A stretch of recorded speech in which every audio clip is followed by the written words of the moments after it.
टोंक सहित जिले भर में तेजा दशमी पर्व हर्षोल्लास के साथ मनाया जा रहा है। वही बात करें टोंक के सुरेली धाम में, तो सुरेली धाम में भी आज अनेक कार्यक्रमों का आयोजन किया गया। इस वक्त हम जोला में मौजूद है, थान पर मौजूद है। यहाँ पर तेजाजी महाराज से जुड़े हुए कई महानुभाव हमारे साथ मौजूद है। उनसे जोड़ना चाहेंगे किस तरह की मान्यता है, किस तरह से तेजा दशमी पर्व मनाया जाता है। देखिए सर, बात करें तेजा दशमी पर्व की, किस तरह की मान्यता है, क्या कहेंगे आप? सबसे पहले तो मैं ये कहूँगा कि सच बेधड़क जो चैनल है आपका, इसके माध्यम से मैं देश और प्रदेश वासियों को सभी को तेजा दशमी के इस पावन पर्व पे हार्दिक शुभकामनाएं दे रहा हूँ।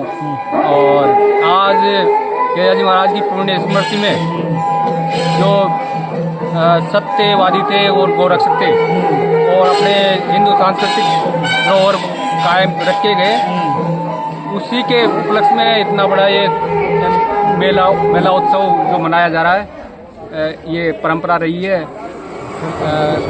हर साल। देखिए, मेला मनाया जा रहा है, बड़ा उत्साह लोगों में है। बात करें तो जो देव ने माफ कीजिएगा, तेजाजी महाराज की जो मान्यताएं हैं, किस तरीके से मेला शुरू होता है और क्या क्या चीज़ें होती हैं इसमें शुरू से लेकर किस तरह की तैयारी आपकी है? हर सत्र अब एक वार्षिक सत्र होता है। हर तेजा दशमी के उपलक्ष्य में ऐसा रंग रोगन होता है, मंदिरों का डेकोरेशन होता है, गाने बजाने वाले होते हैं और बाबा की जो मंदिर है उसकी तैयारी होती है। इस सारी चीज़ों को इंक्लूड करके फिर तेजा दशमी का त्यौहार मनाया जाता है। बात करें तेजा दशमी दिन की, किस तरह की तेजाजी महाराज है, लोक देवता है, उनकी सजावट की जाती है। बात करें तो कितनी बार उनकी आरती होती है, किस तरह की मान्यता समाज में है? आरती तो ऐसी परंपरा रेगुलर रोज की तो नहीं है, पर फिर भी जैसे काला बाला होता है, जैसे बांसक है, वो कोई डसा हुआ है या पान लगा हुआ है, तो और जो गौ माता है, जानवर है, उनमें कोई किसी प्रकार का कीड़े का दोष हो या उनकी कोई बीमारी हो, तो यहाँ पे आने से और इनकी जागरण करवाने से, बबूती लगाने से उनको निजात मिलती है, ऐसी मान्यता है। बात करें सर, आपने एक शब्द का जिक्र किया, काला बाला, ये क्या होता है? थोड़ा सा हमारे ऑडियंस को बताइए। ये अब तेजाजी महाराज अपने ऐसी मान्यता है, ऐसा लोगों का कहना है कि ये बांसक थे, अपने गाय की पूजा करते, सालग्राम जी के सेवक थे, जन्म जाति सालग्राम जी की सेवा की थी, इसलिए इनको एक वरदान था। तो उस वरदान के अनुरूप ही इनको आगे जाकर के इनके जीवन में कि तेजाजी जो काल नाग देवता है, उनसे इनकी भेंट हुई और ये गायों की रक्षा करते हुए जब विशेष घायल हो गए, उस परिस्थिति में बांसक राज ने इनको वरदान दिया कि मैं आपको डसना चाहता हूँ, आप इसमें कलयुग में आपकी पूजा होगी। ऐसी मान्यता है, धारणा है, इसी उपलक्ष्य में ये चलता रहा है। बिल्कुल, बहुत अच्छी मान्यता है। कहते हैं कि जो काला कोबरा होता है वो डस लेता है, वह भी तेजाजी के स्थान पर आने के बाद उससे भी राहत मिलती है। और जैसा कि हमने जो तस्वीरों के जरिए आपको बताया सुरेली धाम का, किस तरीके के सुरेली धाम में कार्यक्रम आयोजन हुआ। हमारे साथ राम अवतार जी मौजूद है, राम अवतार जी जोड़ना चाहेंगे।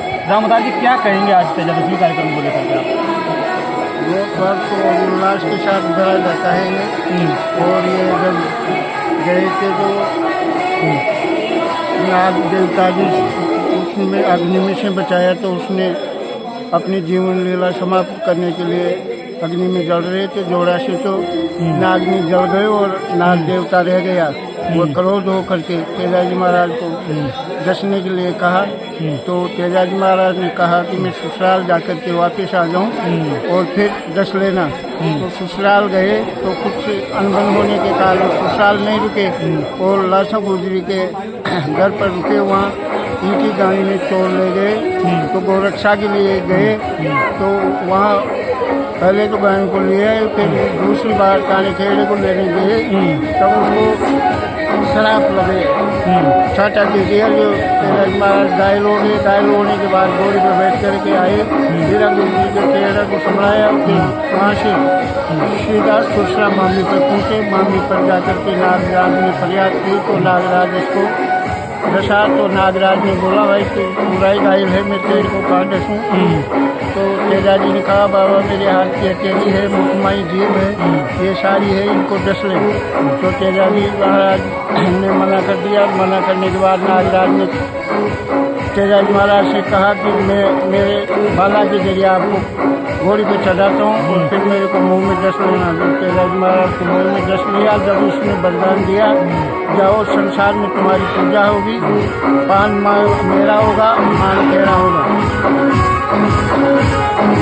बिल्कुल रामकांत जी, बहुत बहुत धन्यवाद आपका। हम आपको बता दें जो सत्यवादी राजा सत्यवादी तेजा जी महाराज ने अपनी जान बचाकर गौवंश की रक्षा की और उसके बाद में अपने वचन को निभाते हुए जो वैश्यक राज था उनको अपनी जिब्बा पर डसाया, जिसके बाद मान्यता है जो वैश्यक राज थे उन्होंने